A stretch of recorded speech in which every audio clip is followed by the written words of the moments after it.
Hi there, I'm Mistel Godlewski, an American girl who called the cornfields of Illinois home until over 10 years ago when I started navigating the chaos of life overseas.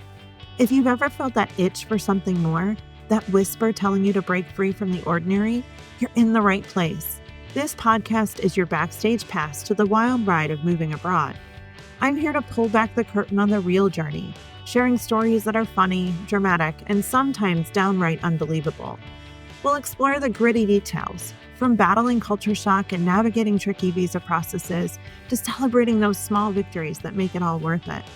So whether you're daydreaming about a new life abroad or already in the thick of it, grab your passport and let's explore what it really means to live life beyond borders. Welcome to A Broadly Speaking.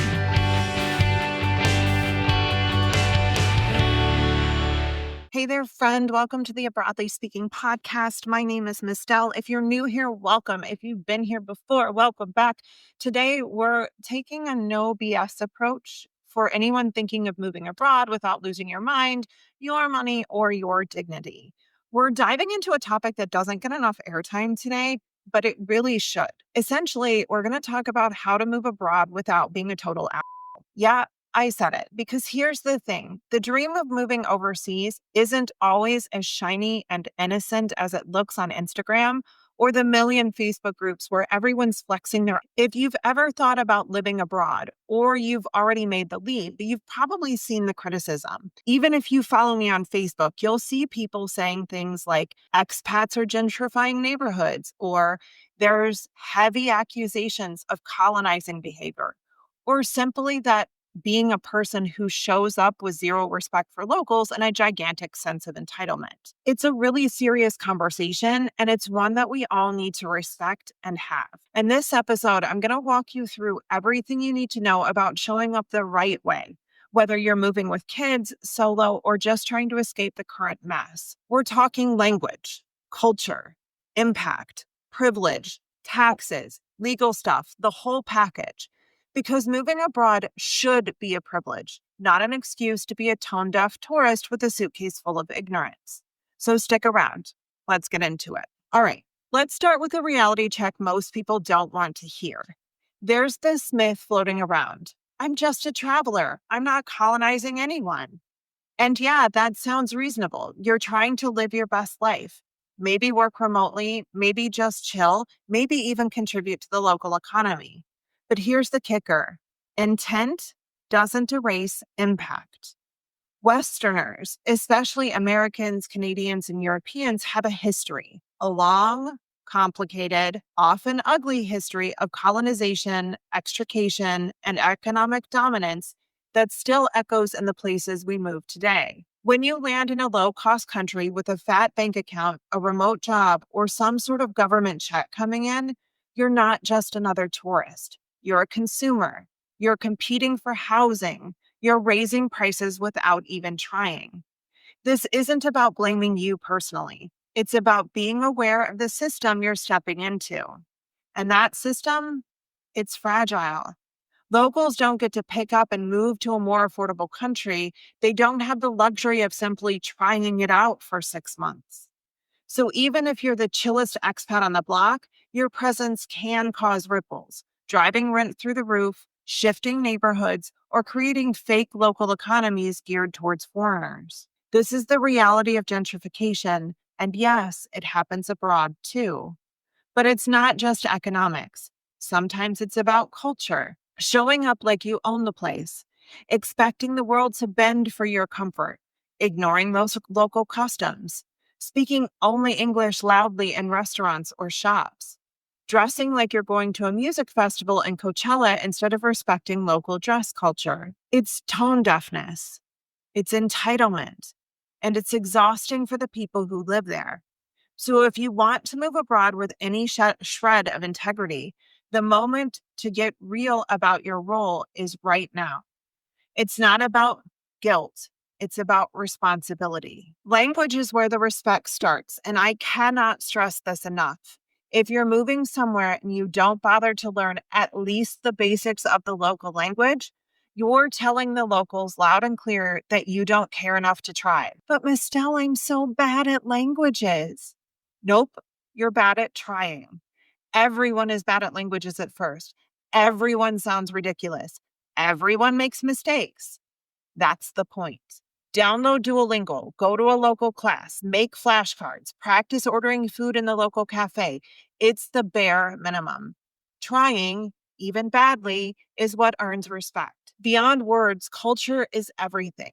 Learn the taboo, ask about holidays, watch how locals dress, and don't show up to church in booty shorts and a crop top. Show up humble. Even better, try to get involved in local customs and community events, not just touristy Instagram hotspots.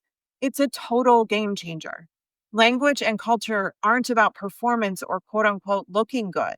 They're about showing up as a human who cares. Personally, when we moved to Switzerland, our first year in Switzerland, we were in Basel, and they have something called Morgenstreich and Fastnacht. These are kind of local customs that occur, local festivals that are happening that are specifically geared similar to Carnival, if you've heard of that in Buenos Aires, or it's similar to Mardi Gras in the US in New Orleans, where it's right before or right around Lent in the Easter in the Christian calendar, and we're celebrating the end of winter and the beginning of spring.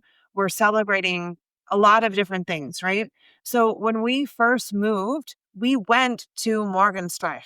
We stood in the back and watched. We didn't try and be part of the parade. We didn't try and participate in any way, but to be respectful because we learned about the local culture and it was something that was big. We learned eventually to jump in the Rhine River and swim when it's really hot outside because it's fun. And that's part of the local culture.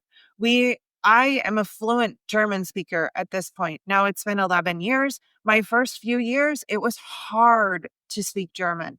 It was hard. I took lessons. I participated locally and I speak fluently now. My daughter is going to an international school, but we prioritized her learning the language in the school as well. So she learns English and German. She has both languages every month. Every other week, she switches. 1 week it's German, 1 week it's English. My husband, while not fluent by any stretch of the imagination, can order food, for example, in German. We don't have to switch to English every time. Now, there are things I legitimately don't know how to say in German. I do not know how to ask, for example, for an electrician to install an outlet outside. But you know what I do know? I know how to use Google Translate. And because I'm fluent in German to read it, I'm able to read what Google Translate tells me and then have a further conversation. It's really important not to show up as that American because the reason why Americans have a bad name is because we've earned it from other people showing up that way. So don't contribute to that. Let's talk about money, which is the elephant in the Airbnb. When you move somewhere with a stronger currency, you can pay rent locals can't touch. That means landlords prefer foreigners who can pay upfront or in dollars, not locals who make their entire salary in local currency. The result? The rent goes up and locals get pushed out. Same with buying property. Yeah, you can buy that gorgeous house by the beach, but if it means locals can't afford to live nearby anymore, you've contributed to displacement. And don't kid yourself. Your presence drives change. Your dollars fuel a market that didn't exist before. On the flip side, you can also be a force for good. Support local businesses. Eat at mom and pop restaurants, not just the fancy expat cafes. Buy from local markets, not imported grocery stores. Use local services. Build relationships, not just bank accounts. It's not perfect. It's a constant balance, but it matters. We buy from local farmers. So in the town, in the surrounding areas we live right now, there's a lot of farmland. So instead of going to the grocery store to buy our vegetables, we buy them from the local farmers. They're called Hofladen, which is essentially meaning a farm warehouse, for lack of a better term. It's actually really tiny, but it's this small area where you can go and you can buy stuff that's grown locally. We have an egg vending machine. We have a chicken farm that's just around the house or just around the corner from our house, and they sell eggs out of a vending machine. So instead of buying eggs at the grocery store, we buy eggs from the local farmer. we're contributing to the local economy because we don't want to drive up rent prices. Now, to be fair, Switzerland is very gentrified anyway, and the Swiss franc is worth more than the US dollar. So for me, it's less hard to, or it's less of a deal to gentrify here just simply because we don't. But if you're moving to a place, let's say Mexico or Panama or Costa Rica, where the US dollar is worth more than the local currency is, where your US dollar goes farther than the local currency does, consider that. Consider buying from a local mom and pop restaurant and don't go to the 5-star or 3-star Michelin restaurant that's not local, right? Contribute by going to a farmer's market on a weekend instead of buying your vegetables at the grocery store. Consider looking for rent that isn't the cheapest, right? Because you can afford a little bit more. So don't price out a local by choosing the $75 a month rent when you can afford to pay $200 a month. I'm making this ridiculous numbers, obviously, but just consider that, right? So that you're not causing that all rent prices are going up. You're not taking something away from somebody locally who needs it. Okay. That's how not to be an asshole when you move abroad. Respect isn't just about this big picture stuff. It's also about day to day. Dress appropriately. Yeah, you can be comfortable, but you also need to respect local norms. Tip your servers, even if it's not expected. Here in Switzerland, it's not expected. In fact, most of Europe, it's not expected for you to tip your servers. But you know what's great? Giving 10%. No, you don't have to give 25%. Yes, they have a living wage. But if you get good service, give that tip back. Pay it forward. Give them, show them the respect of giving them what they've earned. Don't just not tip because you don't have to. Don't treat locals like your personal assistants or photo props. They live here, they operate here. So when you go to the farmer's market, you don't need to take a selfie to post on Instagram to say, hey, look at me. I'm with this local dude. No, just no. You wouldn't want that to happen in your local community. Please don't do that to somebody else. Don't blast music at 3 a.m. because you're on vacation. Don't litter or act like the environment is your personal trash can. I know I'm saying this, and for most of you who are listening, you're probably like, dumb Estelle, I know this stuff. And I agree with you. It's absolutely common sense and just respectful. But the sad thing is, I see people all the time doing this. I live in a tourist town or near a tourist town. My husband works in that tourist town. We are not tourists. We live here. Oh my God, the number of people who are disrespectful and walk 3 across on a sidewalk that prevents me from being able to go around them because they're completely oblivious to the fact that there's people who live here. Don't be that guy. Don't be the person who shows up and expects everyone around you to cater to what your needs are. You have to be considerate of the people that already live there and the locals that are part of it. Also, please avoid the expat bubble. I get it. It's comfortable, it's safe, but if you want to live abroad for real, you gotta get out of it. Make local friends. Go to events not marketed just for tourists. Learn what daily life is like for real locals. And when you screw up, and you will, own it. Apologize. Learn. Grow. Nobody expects you to be perfect, but arrogance, that's a deal breaker. Now, privilege is tricky. You might have the privilege of a passport that gets you in without a visa, at least temporarily. You might have an income that locals could only dream of. You might be able to leave when things get tough and locals can't. That's power. And with power comes responsibility. Don't pretend it doesn't exist. Don't use it to silence locals or drown out their voices. Use it to amplify local voices. Support grassroots groups. Give back. Be an ally, not a colonizer. Moving abroad doesn't give you a free pass to anything. Pay your taxes, both at home and abroad if it's required. Follow visa laws. Don't overstay your welcome.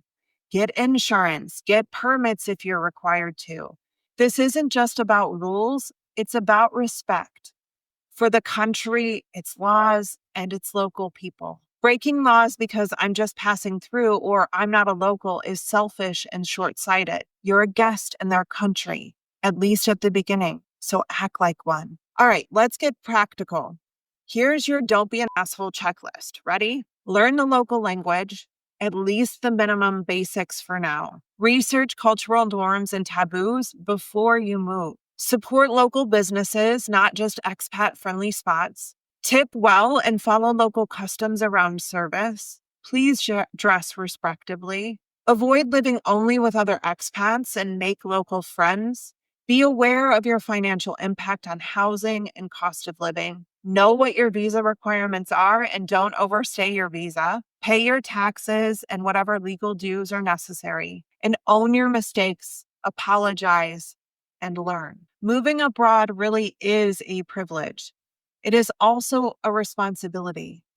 You get to build a new life, sure, but it has to be on the terms of respect for the local place and the people you're joining. If you want help figuring it out, the visa stuff, the paperwork, the cultural prep, I absolutely have you covered. I have a free personalized checklist that I'll drop in the show notes all about how to get a visa, or else I have a whole program called Abroad, which is a series of mini courses that teaches you how to move abroad without losing your mind or your integrity. And hey, feel free to drop me a line. Tell me about your stories, your struggles, your wins. Let's build a community that's bold, real, and actually respectful. Thanks for listening today to A Broadly Speaking. If you have a couple of seconds, please feel free to leave a review in the review section. Let me know what is working for you, what's not. Hit me up on Instagram or email me, whatever. I would be happy to have a further conversation about this. All right, my friend, I will see you on the next one. Thanks for tuning in to A Broadly Speaking. If today's episode got you dreaming a little bigger or thinking a little braver, go ahead and hit subscribe, leave a review, or share it with someone who's ready for their own adventure. And hey, don't be a stranger. Come hang out with me over on Instagram at I am Estelle for the real, unfiltered life abroad. Keep that passport handy, and remember, life's too short to stay in one place.